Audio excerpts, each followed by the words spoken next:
बैठी हुई दिखे तो उसे प्यार से नहीं डर से देखो, क्योंकि हो सकता है वो एक बिल्ली नहीं बल्कि मौत का एक संदेश हो। आज की कहानी शुरू तो एक रोमांटिक ट्रिप से होती है लेकिन खत्म होती है मौत पर। आज की कहानी एक बहुत ही डरावनी जगह की है, एक ऐसी जगह जहाँ के पेड़ के साथ बहुत सारी कहानियां भी दबी हुई हैं। ये कहानी है एक आत्मा की, एक पाप की, एक इंतजार की और एक सफेद बिल्ली की। आज की कहानी के कैरेक्टर्स का नाम है अनय और दीप्ति। ये दोनों ही अपने कॉलेज के सबसे प्यारे कपल्स माने जाते थे। उनके दोस्त तो उन्हें सोलमेट्स यानी जीवन साथी बुलाते थे और अनय और दीप्ति इन दोनों को ही घूमना बहुत पसंद था। तो एक ट्रिप डिसाइड करते हैं और वो ट्रिप होती है उड़ीसा के चिलिका लेक की। वैसे तो घूमने में बहुत मजा आना चाहिए लेकिन इनका ये सफर सेलिब्रेशन या खुशी नहीं बल्कि सिर्फ एक डरावनी कहानी और डरावना एक्सपीरियंस बन गया। कैसे, वही जानेंगे इस स्टोरी में। और एक चीज जरूर ध्यान रखना कि समय के साथ ये स्टोरी थोड़ी और ज्यादा गहरी, डार्क लेकिन इंटरेस्टिंग भी होती जाएगी। पर उससे पहले हेलो गाइस, मेरा नाम है अविनाश कुमार और आप देख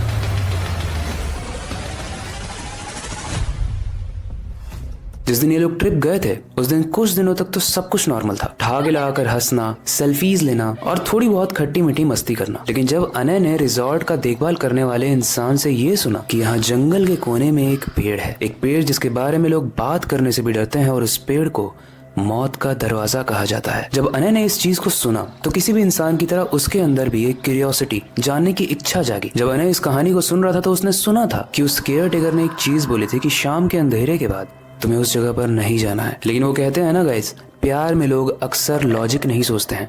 प्यार कैसे, आगे सुनो। अनय ने सोचा वो खुफिया जगह एक परफेक्ट पॉइंट होगी सनसेट यानी सूर्यास्त के बाद दीप्ति को प्रपोज करने के लिए। शाम को अनय, दीप्ति और वो ग्रुप जो रिजॉर्ट में रुका था वो सब लोग उस पेड़ के पास तो गए थे लेकिन जैसे जैसे अंधेरा होने लगा सब लोग लौटने लगे। तो अब समय हो चुका था 6:45 और सारा ग्रुप लौट रहा था। लेकिन अनय ने दीप्ति से बोला कि मैं तुम्हें एक सरप्राइज देना चाहता हूँ और वो सनसेट होते ही दीप्ति को उसी जगह पर लेकर गया। जब वो लोग जा रहे थे तो रास्ता काफी सुनसान था, हवा में अजीब सा ठंडक और डर महसूस किया जा सकता था। लेकिन फिर भी अनय तो ये सारी ही चीजों को इग्नोर कर रहा था। एंड गाइस, जैसे जैसे ये दोनों आगे बढ़ रहे हैं उनके सामने वाले पेड़ों के पीछे से एक बड़ा सा पेड़ दिख रहा है जो कटा हुआ है और जो पीपल का पेड़ है। उस पेड़ पर एक झूला भी टंगा हुआ था जो टूटकर नीचे लटक रहा था और उस पेड़ की कुछ लताएं भी थी जो दिखने में काफी ज्यादा डरावनी थी। लेकिन फिर भी दीप्ति उस पेड़ के पास जाती है क्योंकि अनय कहता है। लेकिन कहानी में ट्विस्ट ये है कि जैसे ही वो उस पेड़ के पास जाती है दीप्ति की आंखें ऊपर टंग जाती है और वो पूरे तरीके से कहीं खो जाती है और वो अनय का हाथ कस के पकड़ के बोलती है, अनय वो देखो उजली बिल्ली। अनय जल्दी से ऊपर देखता है लेकिन ऊपर कोई नहीं था। वो दीप्ति से पूछता है कि कहाँ है बिल्ली, मुझे तो कोई नहीं दिख रहा है। जब अनय ऊपर बिल्ली को देखने के बाद नीचे दीप्ति को देख रहा था तब तक दीप्ति का चेहरा एक बहुत ही डरावना चेहरा बन चुका था। उसके चेहरे पर एक अजीब सी क्रीपी डरावनी स्माइल थी और वो कहती है वो बिल्ली शायद सिर्फ मुझे ही दिख रही है और वो मुझे बुला रही है। अनय कहता है तुम कुछ भी कह रही हो यार, मैं तुम्हें जिस चीज के लिए आया हूँ वो करूँ। अनय के ये बोलते ही दीप्ति होश में आ जाती है और उसे कुछ याद भी नहीं होता है कि अभी क्या हुआ था। वो कहती है हाँ, हम जिस चीज के लिए आए हैं वो तो करो। अनय अपने हाथ से रिंग निकालता है और घुटनों पर बैठकर दीप्ति को प्रपोज करता है। वो मोमेंट दिखने में तो बहुत रोमांटिक दिख रहा था लेकिन सिर्फ उन दोनों के बीच में, क्योंकि कहानी में एक ट्विस्ट है जो ट्विस्ट उस एनवायरमेंट से आ रहा है। क्योंकि कोई तो था जो वहां छुप कर उन्हें देख रहा था, जो उनकी खुशी से चल रहा था। लेकिन फिर भी वहां उनको कुछ नहीं हुआ। वो दोनों वहां से सेफली अपने रिजॉर्ट में जहां वो लोग रुके थे वापस आ गए। लेकिन उस दिन उस रिजॉर्ट की लाइट्स बहुत ब्लिंक कर रही थी और बहुत तेज आंधी चल रही थी। तो वहां का केयर टेकर ऊपर आके उन दोनों से पूछता है कि तुम दोनों इतना लेट आए हो, कहीं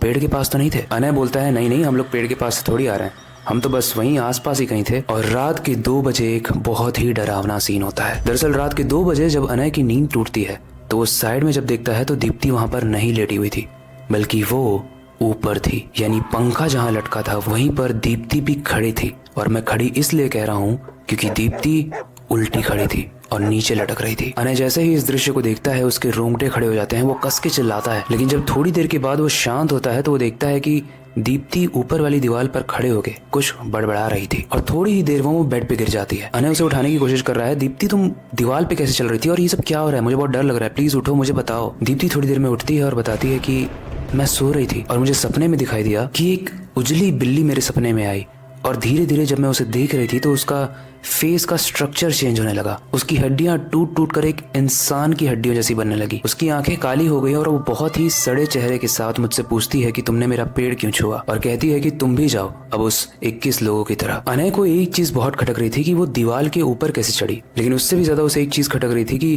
दीप्ति कहीं ये सब अजीब सा झूठ या मनगढ़ंत कहानी तो नहीं कर रही है। लेकिन इसके रिस्पॉन्स में दीप्ति अपना कंधा दिखाती है जहाँ पर सच में बिल्ली के मारने के निशान थे। वो तुरंत उस रिजॉर्ट के मैनेजर के पास, उस केयर टेकर के पास जाता है और बताता है कि हमारे साथ क्या क्या हुआ। वो केयर टेकर बोलता है, मैंने आप लोगों को मना किया था, मैंने आपको मना किया था कि उस पेड़ के पास रात में मत जाना। और फिर वो केयर टेकर वो कहानी सुनाता है जिसकी वजह से वो पेड़ भूतिया है। दरअसल ये पेड़ अपने जमाने में बहुत ही बड़ा और विशाल हुआ करता था, लेकिन एक बार एक औरत की इज्जत के साथ जब खेला गया तो उस औरत ने ही इस पेड़ के ऊपर से कूदकर सुसाइड कर लिया। उसके बाद से यहाँ के लोगों के साथ बहुत ही अजीब अजीब हरकतें होने लगी, जिसकी वजह से यहाँ के लोगों ने उस पेड़ को काट दिया। तो जितना पेड़ आप देख रहे हो अभी, उतना पेड़ नहीं था, ये बहुत बड़ा पेड़ था। जब इस पेड़ को काटा गया तो ऐसा माना जाता है कि बहुत तेज आवाज सुनाई दी थी, और ऐसा माना जाता है कि तब से इसके अंदर जो भूत है वो और ज्यादा गुस्से में रहता है, और जो भी उसके पास जाता है तो वहां तो वो उसे कुछ नहीं करती है, लेकिन वो एक बिल्ली बनकर उनके घर में आती है और उनके सपनों में तंग करती है और उन्हें खा जाती है। उस रात इन दोनों को समझ में आया कि क्यों इस पेड़ के पास नहीं जाना चाहिए था। अब ये सब कैसे ठीक किया जाए, उस बिल्ली को कैसे अपने सपने से निकाला जाए, ये तो उन्हें नहीं पता था।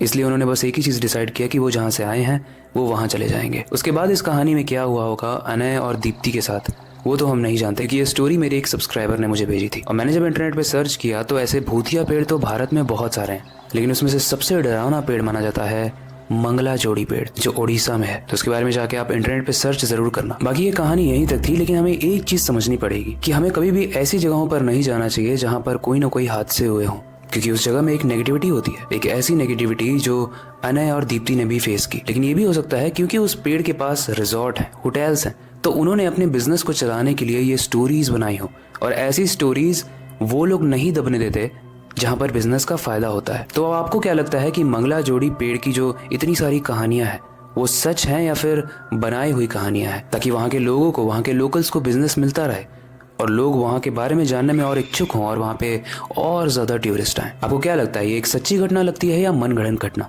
हमें कमेंट सेक्शन में जरूर बताना। बाकी वक्त आ चुका है इस कहानी को एंड करने का और नई स्टोरी पर काम शुरू करने का, लेकिन जाने से पहले मैं बस एक ही चीज कहना चाहूंगा, अपनी